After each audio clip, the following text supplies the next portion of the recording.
What's up guys, I got a 2016, I'm doing the front wheel bearings on it. So I will show you what we're going to do today with that. If you want to see the new one.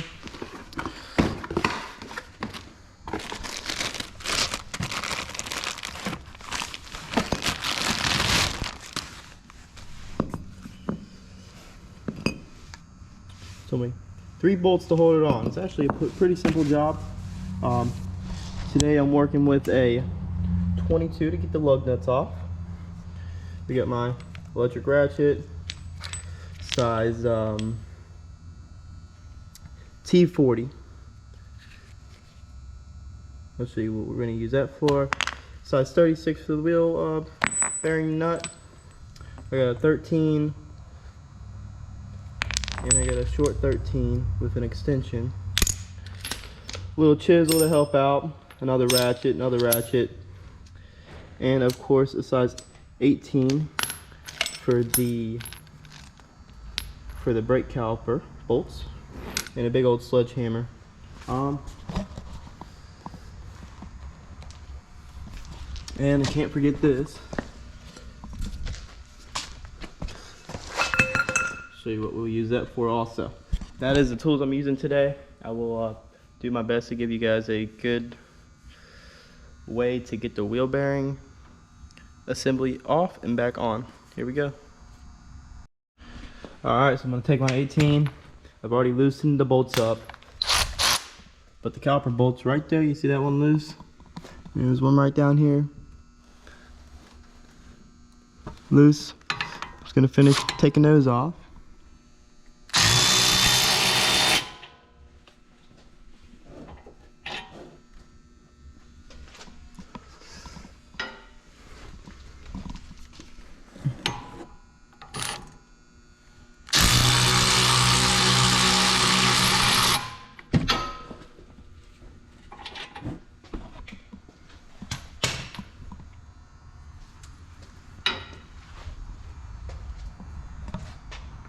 Alright, so we're going to take this caliper off. As you can see, I got like a little zip tie wrapped around it right now. So once I take the caliper off, it'll sag on this line. So we don't really want to do that. We want to zip tie it up the best I can. So I'm going to go ahead and do that. So I got the zip ties holding the caliper up, relieving the stress off this. Still got a little stress on it, but nothing crazy at all. Just kind of get it out the way, not let it sag on its own. Alright, we're going to take our T40, we're going to loosen up the brake rotor, we're going to take the brake rotor off and go from there.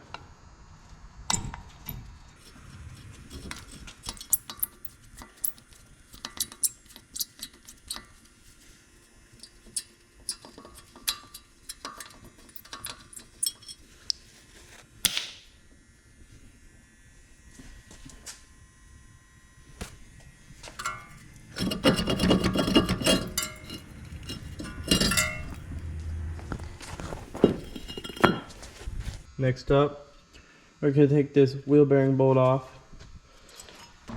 size 36.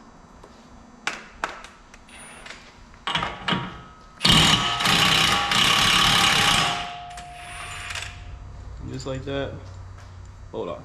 Now I'm going to take off, I'm going to loosen the 3 bolts that go around the wheel bearing assembly. Get this loose, and we're going to try and pull that off. 1, 2, and then 3 right here. And these are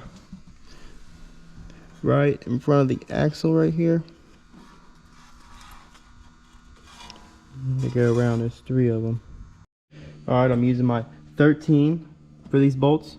This bolt particularly right here is I'm using a just deep socket 13. It fits right in. Doesn't really get, nothing's in the way. And same with this other side. Right across from it, we'll do the same thing. Just use our deep socket 13. I don't know if you can see that. Probably not. But for that one, we'll use a deep socket 13 as well. Then we have the one on the top right here. I got my short socket and an extension. The deep socket didn't work out too well for me, so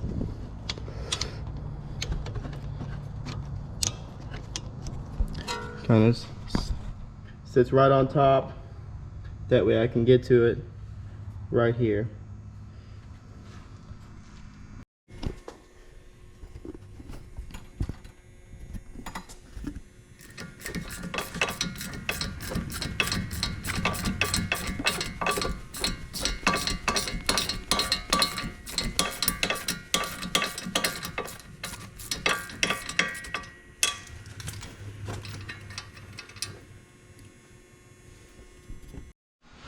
All right, I got my 3 back bolts out.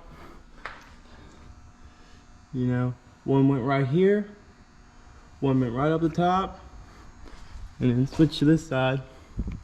One went right here. It's kind of dark right there, but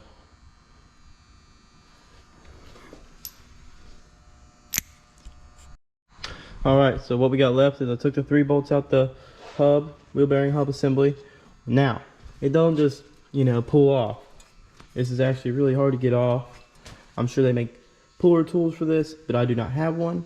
So what I'm currently going to use is a sledgehammer and something to smack it with. Nice little crowbar or whatever. And I'm gonna go up behind and hit it. And try and go around and hit it, you know, several times to get it loose. Once I get it loose, the dust shield will, you know, get loose also.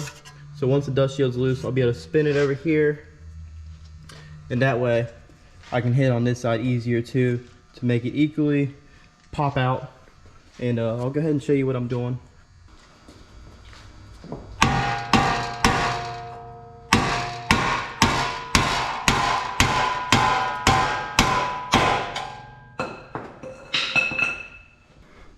So as you can see, you know, I started smacking it right here. You can tell it's starting to open up a little bit, start coming off, not equally around. So I'm gonna smack around it, see if I can equally get it to come off, and we'll go from there.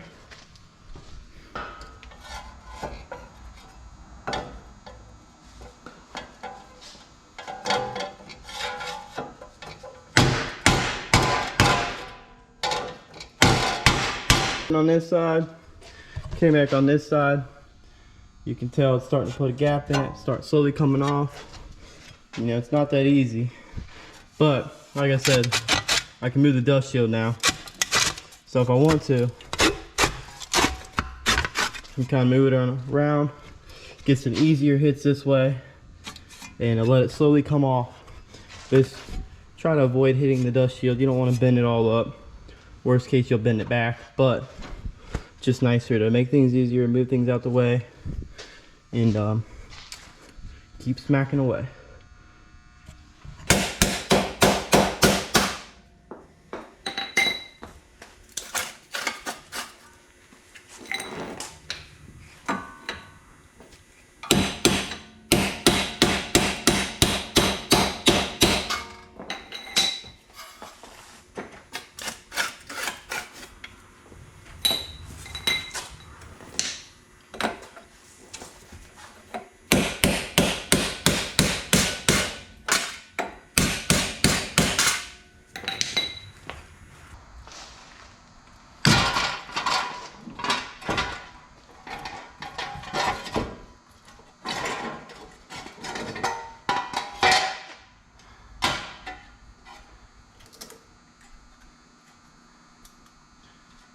Now this thing came off the back of this, just a little shim. It goes against the axle in between the wheel bearing and an axle. Make sure you put that back on. It's probably not that important, but that's how it came off. So I'm gonna put it back together the way it came off.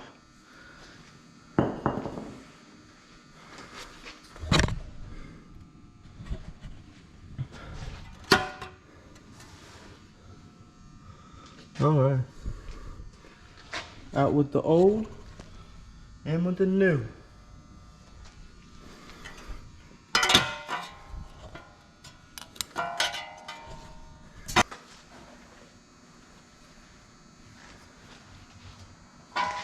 Don't forget to put this back on. It might came off on you. The open part sits where the caliper is going to go.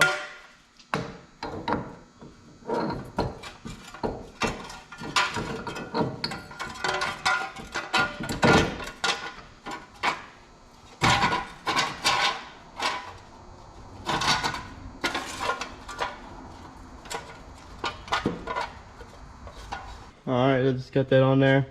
Kind of just line it up with the bolts as close as possible. I want to take my bolts and slowly thread each one in. Forgot to mention the bolts that go to the 3 bolts that go to the wheel bearing hub assembly. You could tell they had a little bit of red Loctite on them before. I'm just gonna go ahead and put a little bit of blue, a little, you know, just something to help keep the bolts from loosening up a little bit. And I'm gonna go ahead and install those once again.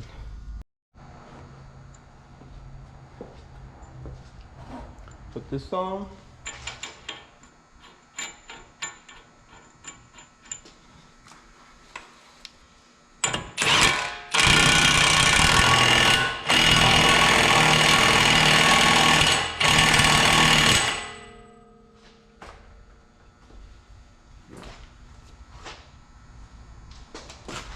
Get a little. We got the rotor.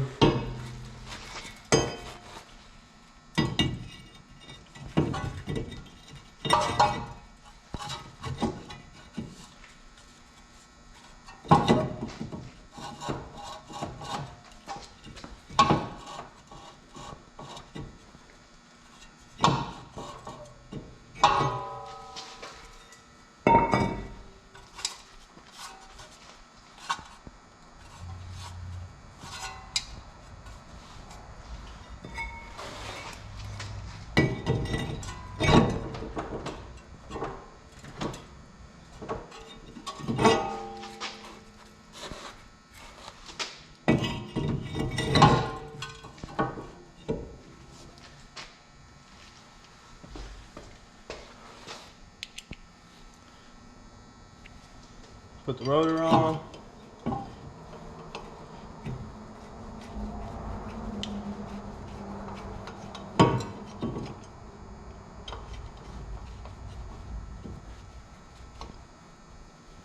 Just a nice little snug. That doesn't really need to be that tight. And here we go with the caliper.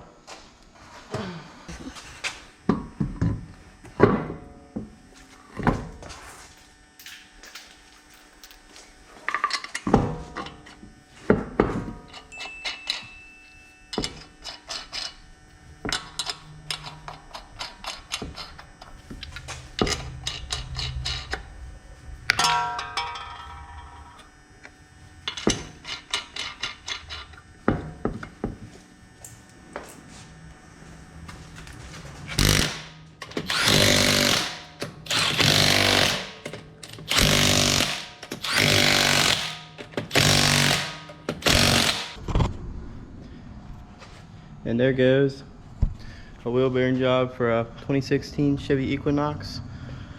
Overall, pretty simple job.